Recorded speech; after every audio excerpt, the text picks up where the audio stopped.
Behind every supervillain is one strong, badass number one henchman. The one that helps villains strike fear into everyone's heart. The one that helps to bolster that villain's plan and always has their back. For Joker, this used to be Harley Quinn, but after all the shit she has taken from Joker, she is finally out for good, and there is likely no chance that we'll ever see her play second string to the Joker again. So, who can Joker turn to in his time of need? Who will help him scheme to destroy the Batman and the Bat family from the inside out? Enter Punchline. Punchline was created by James Tynion IV and Jorge Jimenez to become Joker's new right hand and head hench in the upcoming Joker War, and potentially beyond that. Since her debut appearance in Batman issue 89, she has quickly made a name for herself and found a following of her own, becoming an instant hit. But can Punchline withstand the test of time and turn her initial success into something more long-term? Welcome back, Nerd Squad. Today we'll be learning even more about Punchline as we count down the top 10 Scary Punchline Facts Part 2. That's right, Part 2. And this time around we'll explore whether her character's success will last or if she'll be reduced to a 6-issue wonder, her success just being a flash in the pan. And if you love Punchline and want to show it, be sure to give this list a share and spread the knowledge and the love. Quick warning for those who haven't read Batman issue 93 yet, there are major spoilers ahead within the last 2 points of our list today, our number 2 and our number 1 spots, so you might want to consider that before continuing. Alright, now let's get counting. Number 10. Origin Speculation. Before we had more insight into Punchline's origins, many fans were speculating and creating their own origins for the character, loosely crafted out of assumptions and based on comments that Tynion had made, which they then kinda twisted to suit their own means. The fact is, one of these origins was pretty outlandish but gained so much traction that it actually had to be addressed and denied by James himself. The theory was that Punchline had actually first appeared in Tom King's Batman run in issue 38. How was this possible? Fans speculated that she was originally Matthew Warner, who has now resurfaced, somehow healing his facial scars and transitioning from male to female to become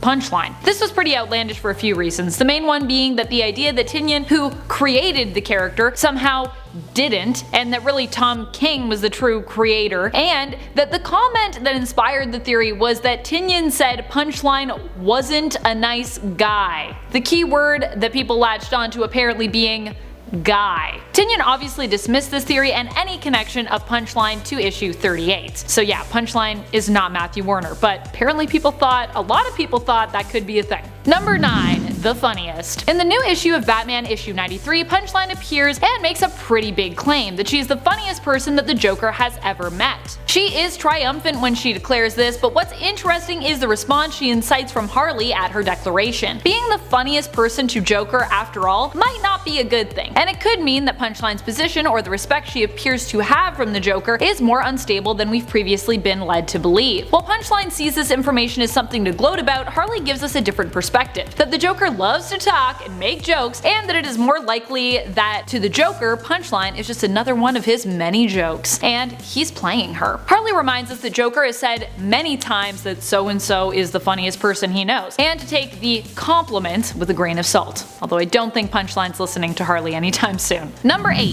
First appearance. When was Punchline's first appearance? While it was officially supposed to be in Batman issue 89, some have theorized the Punchline actually appeared way before this, and that we got our first look at young Punchline in issue 664 of Batman out of 2007. Although this character, who does bear a resemblance to Punchline, seems to have been referred to as Ellie, not Alexis, by Batman. And Tynion himself has commented the Punchline's first appearance was not till this year, 2020, in issue 89 of Batman. He keeps telling people this, but they're not listening. Fans and collectors have still been buying up issue 664 and ignoring Tynion's designation of Punchline's first appearance. I can't deny she does look a lot like Punchline, this Ellie character. Number 7. 3 Jokers? Punchline is one of the 3 Jokers?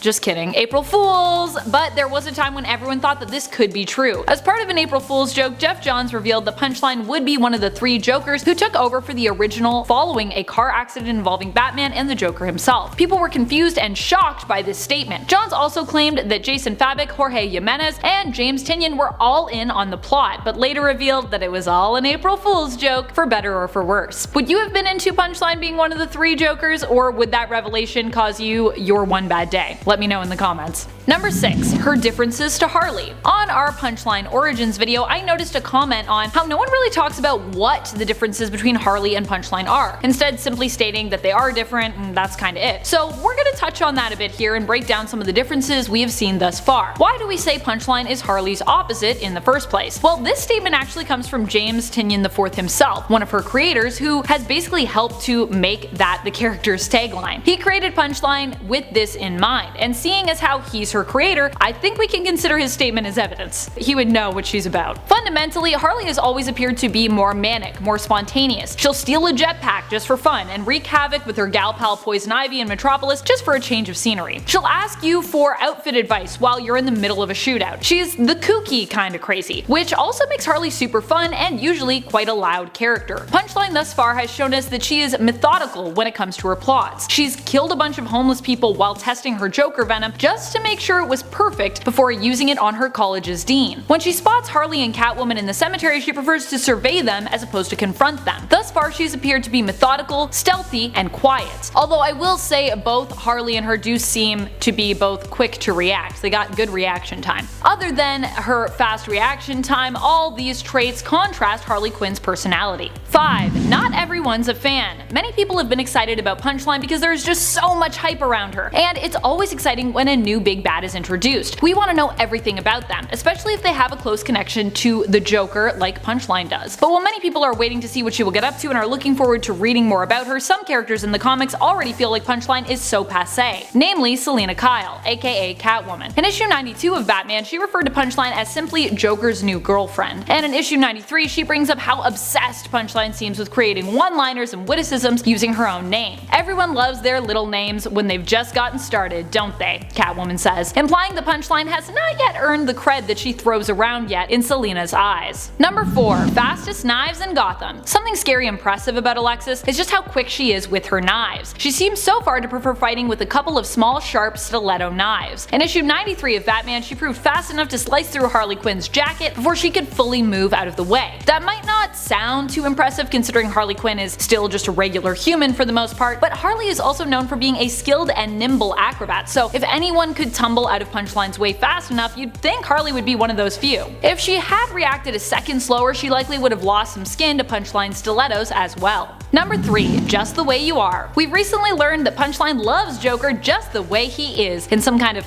twisted take on the Bridget Jones' Diary moment. She confesses this to Harley Quinn during their fight in issue 93 of Batman. Punchline, in fact, hates Harley because she sees Harley as someone who once tried to fix and cure the Joker, instead of accepting him for the insane and diabolical clown that he is. Aw. I originally thought Harley was more crazy than Punchline, but now with this revelation, I'm not so sure.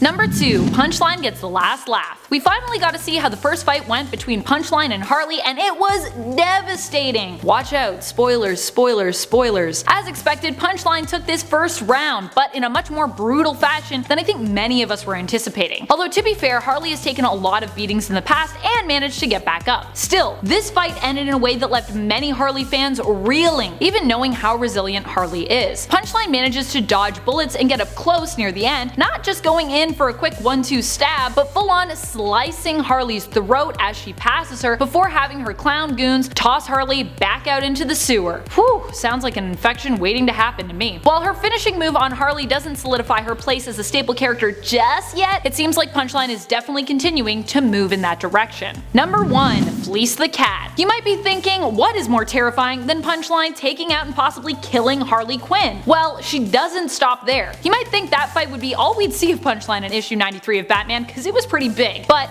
it's not. Joker War is finally set to start near the end of this issue, and a big part of that is thanks to Punchline. She not only dumps Harley with a slit throat into the sewers, but after, she heads out to fleece the cat. Catwoman finds herself double-crossed, and then has herself taken out by seemingly being shot from behind by Punchline. I'm betting this shot will end up being non-fatal, but with Batman currently disabled himself and in a totally different location, it is possible that Catwoman could be left here to bleed out, so she could die. Thank you so much for watching, Nerd Squad. What have some of your favorite Punchline moments been thus far? Do you think the Punchline will stick around? Do you think she'll end up revealing some kind of master plan and potentially also separate herself from the Joker? Let us know in the comments below. This has been Top 10 Nerd, and I'm your host Amanda McKnight, reminding you, as always, to stay nerdy, YouTube.